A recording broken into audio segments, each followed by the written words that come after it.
Good morning, students. In this part of video, we will study about the heat regulation of the body related to the skin. All organisms are of two types. One are cold-blooded and some are warm-blooded. So we use the term ectothermal or endothermal. Now for certain like mammals, they are warm-blooded animals, as you can see in your book also. They are warm-blooded, that is the body heat generated from inside. Their body heat is generated from inside. So body temperature, but in the cold blooded organisms, the body temperature, it fluctuates. That means they can somehow change their body temperature according to the environmental conditions. So we use the term poikilothermal and homeothermal for the warm-blooded and cold-blooded. Cold-blooded, they are called as poikilothermals. Warm-blooded, they are called as homeothermals. Now, you know, human body temperature is almost 37 degrees Celsius in mouth, and it is about 1 degree higher in your rectum and 1 degree lower in your armpits. So rise in body temperature may be due to certain activities can lead to the heat loss or heat gain in the body. So we will discuss certain activities in which the heat production is there. Now heat production can occur mainly due to, as you can see here, chemical reactions occurring in all body cells, or it can be produced from the activities of your muscles like vigorous activity, running and all you do, exercise you do, or small amount of heat comes from the ingestion of hot foods and beverages, tea, coffee, hot when we drink. So it produces heat inside our body. Now there are certain activities which cause heat loss in the body. That is, skin, it loses heat in form of the sweat through conduction. Lungs, they give out carbon dioxide, with that heat is lost in form of vapors. Urine and feces, these substances also eliminate heat from the body. And foods, like cold foods we eat or drink, that also reduces our body temperature. So these are certain activities which causes heat loss and heat production in body to maintain the balance according to the environment.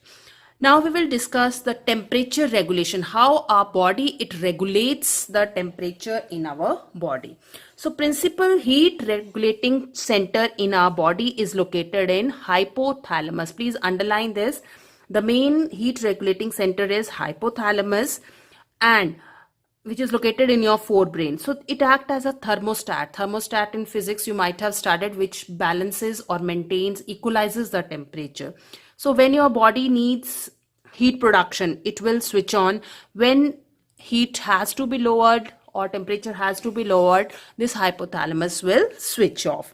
Now what happens? Two conditions we will study in cold weather and in hot weather, how our body changes our or maintains our body temperature. So please have a look here. Now temperature regulation, it is mainly done with the help of the center, or the, you can say, part hypothalamus in your forebrain. Now in cold weather, what happens when outside temperature is low? In cold weather, when outside temperature is low, your blood vessels get narrow, and this condition, it is called as vasoconstriction. Now due to narrowing of blood vessels, almost you know that blood supply gets reduced. Since the blood vessels will get narrow, so blood supply to the body will be reduced, and this leads to the less loss of heat, and body, it conserves the heat inside itself to maintain, equalize the body temperature during cold weather. So this vasoconstriction, it occurs in winter. So how your body cope up with winter season?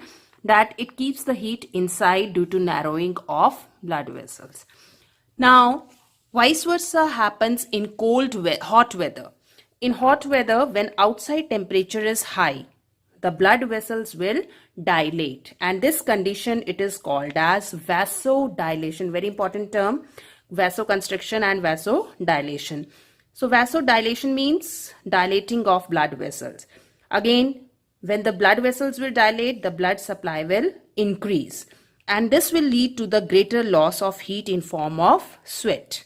And this causes evaporation of sweat, which causes an cooling effect on the body. So body regulates its temperature mechanism by release of the sweat during vasodilation. So these are the two terms, two processes, very important, vasoconstriction and vasodilation. In diagram also you can see here the process, how it occurs.